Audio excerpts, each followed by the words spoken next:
આજે સમજીશું firewall. Firewall શું છે? તો પીસીમાં આપણે કંઈ સર્ચ કરીએ છીએ ઇન્ટરનેટ પર, ઓકે, ઇન્ટરનેટ પર આપણે કંઈ સર્ચ કરીએ છીએ, જો ફાયરવોલનો યુઝ ન કરીએ તો, ઓકે, ફાયરવોલનો યુઝ ના કરીએ તો ઇન્ટરનેટ ઉપર આપણે કંઈ સર્ચ કરીએ છીએ, એ સર્વરને રિક્વેસ્ટ કરશે, ઓકે, એ ડિસાઇડ કરશે કે મેં શું સર્ચ કર્યું, કઈ વેબસાઇટ સર્ચ કરી, ઓકે, તો એ સર્વરને રિક્વેસ્ટ કરશે, સર્વર રિસ્પોન્સ આપશે, ઓકે, અને ઇન્ટરનેટ થ્રુ મને પીસીમાં જે પણ મેં સર્ચ કર્યું હશે એ આવશે. હવે જો ફાયરવોલનો યુઝ ના કર્યો હોય તો હેકર્સ છે એ આરામથી હેક કરી શકે છે, ઓકે. જો ફાયરવોલનો યુઝ કરીએ, ઓકે, તો હેક નથી થતું, ઓકે. થિયરી સમજીએ. કોમ્પ્યુટરમાં ફાયરવોલ એ નેટવર્ક સુરક્ષા સિસ્ટમ છે જે પૂર્વ નિર્ધારિત સુરક્ષા નિયમોના આધારે ઇનકમિંગ અને આઉટગોઈંગ નેટવર્ક ટ્રાફિકનું નિરીક્ષણ કરે છે, ઓકે, અને તેનું નિયંત્રણ કરે છે.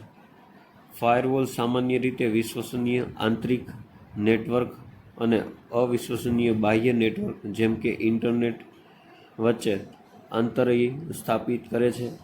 ફાયરવોલ એ ઘણીવાર નેટવર્ક ફાયરવોલ અથવા તો હોસ્ટ આધારિત ફાયરવોલ તરીકે વર્ગીકૃત કરવામાં આવે છે, ઓકે.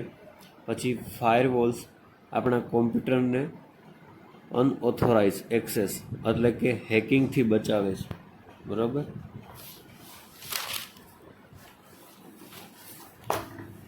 આગળ વાત કરીએ તો ફાયરવોલ એ એક એવું નેટવર્ક સિક્યુરિટી ડિવાઇસ છે જે આપણા કોમ્પ્યુટર તથા કોમ્પ્યુટરને હેકર, વાયરસ, માલવેરથી બચાવે છે, બરાબર.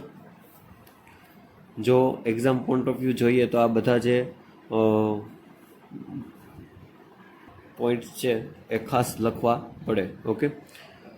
એક ફાયરવોલ્સને કોઈ પ્રાઇવેટ નેટવર્ક અથવા તો ઇન્ટરનેટના મધ્યમાં સ્થાપિત કરવામાં આવે છે અને એની બંને વચ્ચે જે પણ ડેટાનું આદાન પ્રદાન થાય છે તે ફાયરવોલમાંથી પસાર થાય છે, જે આપણે ફિગરમાં જોયું, બરાબર. ફાયરવોલ્સ આપણા નેટવર્કની વચ્ચે એક ફિલ્ટર જેવું કાર્ય કરે છે જે આપણા કોમ્પ્યુટરમાં હાનિકારક ડેટાને આવવા નથી દેતું, ઓકે. હવે ટાઈપ્સ ઓફ ફાયરવોલની વાત કરીએ તો પેકેટ ફિલ્ટરિંગ ફાયરવોલ અને પ્રોક્સી ફાયરવોલ, ઓકે, બે પ્રકારના ફાયરવોલ છે, પેકેટ ફિલ્ટરિંગ ફાયરવોલ અને proxy firewall. Packet filtering firewall શું છે? તો આ એક એવું ફાયરવોલ છે જે કોમ્પ્યુટરમાંથી આવવા તથા જવાવાળા ડેટાને પેકેટને એનાલિસિસ કરે છે, ઓકે, અને એક જ પેકેટને અંદર આવવા દે છે જે સિક્યોર હોય, ઓકે. રિપીટ કરું છું, આ એક એવું ફાયરવોલ છે જે કોમ્પ્યુટરમાંથી આવવા તથા જવાવાળા ડેટાને પેકેટને એનાલિસિસ કરે છે જે એક જ પેકેટને અંદર આવવા દે છે જે સિક્યોર હોય, ઓકે. પછી આગળ વાત કરીએ તો પેકેટ ફિલ્ટરિંગ ફાયરવોલ એ ઓએસઆઈ મોડેલના નેટવર્ક લેયર ઉપર કાર્ય કરે છે, ઓકે. આ ખાસ યાદ રાખજો કે પેકેટ ફિલ્ટરિંગ ફાયરવોલ છે જે ઓએસઆઈ મોડેલના નેટવર્ક લેયર ઉપર કાર્ય કરે છે, ઓકે.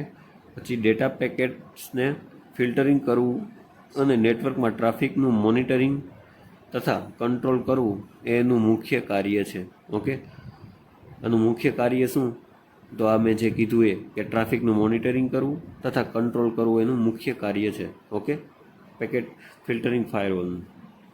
પછી પ્રોક્સી ફાયરવોલ તો સૌથી વધારે રિલાયેબલ અને સુરક્ષિત હોય છે.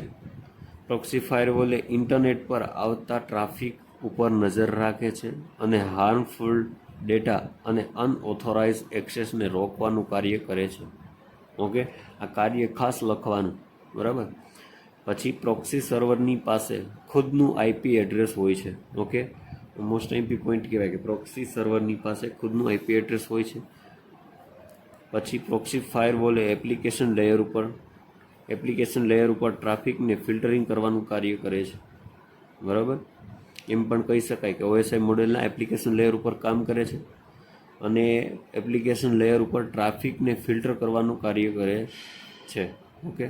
મોસ્ટ એમપી પોઈન્ટ છે. પ્રોક્સી તો બે ટાઈપ આપણે જોઈએ ફાયરવોલના, પેકેટ ફિલ્ટરિંગ અને પ્રોક્સી ફાયરવોલ. ઓકે, વાત કરીએ એડવાન્ટેજ અને ડિસએડવાન્ટેજીસની. તો એડવાન્ટેજીસ શું છે, ફાયદાઓ? તો ફાયરવોલ યુઝરને પ્રાઇવસી અને સુરક્ષા પ્રદાન કરે છે. ઓકે, પ્રાઇવસી અને સુરક્ષા પ્રદાન કરે છે. ફાયરવોલ એ કોમ્પ્યુટરને વાયરસ એટેક અને સ્પાયવેર અને હેકિંગથી બચાવે છે અને સુરક્ષિત રાખે છે. ઓકે, ફાયરવોલ હેકર્સ અને રિમોટ એક્સેસને રોકે છે. ઓકે, ફાયરવોલ ડેટાને પ્રોટેક્ટ કરીને સિક્યુરિટી પ્રોવાઈડ કરે છે. ઓકે, આ હતા એના એડવાન્ટેજીસ. વાત કરીએ ડિસએડવાન્ટેજીસની. તો કોઈ પણ ફાયરવોલનું ઇન્સ્ટોલેશન થોડું કોસ્ટલી છે. ઓકે, ફાયરવોલ છે એનું ઇન્સ્ટોલેશન થોડું કોસ્ટલી છે, એટલે મોંઘું છે, બરાબર. પછી ફાયરવોલ્સ માત્ર ઇન્ટરનેટ સિક્યુરિટી પ્રદાન કરે છે. તે પેન ડ્રાઈવ અને સીડીમાંથી આવતા વાયરસથી કોમ્પ્યુટરને સુરક્ષિત રાખી શકતું નથી. ઓકે, માત્ર ને માત્ર કામ શું કરે છે, તો કે ઇન્ટરનેટ ઉપર સિક્યુરિટી પ્રદાન કરે છે. ઓકે, હું ઘણીવાર તમે જોતા હો કે આપણું મેમરી કાર્ડ અથવા તો પેન ડ્રાઈવ હોય, બરાબર, એ ગમે ત્યાં તમે યુઝ એનો કરતા હોય, ઓકે, તો કોમ્પ્યુટરમાં તમે નાખો તો એનાથી વાયરસ આવી શકવાની સંભાવના છે. ઓકે, ફાયરવોલની સ્પીડ થોડી સ્લો થઈ જાય છે. ઓકે, ફાયરવોલ જો ઇન્સ્ટોલેશન કરીએ, ઓકે, તો સિસ્ટમ થોડી સ્લો થઈ શકે છે. ઓકે, આ હતું ફાયરવોલ. જો એક્ઝામમાં તમને પૂછાય તો એડવાન્ટેજીસ સાથે ફાયરવોલના ટાઈપ્સ અને ફાયરવોલ શું છે એ સમજાવવાનું રહેશે. Okay, thank you.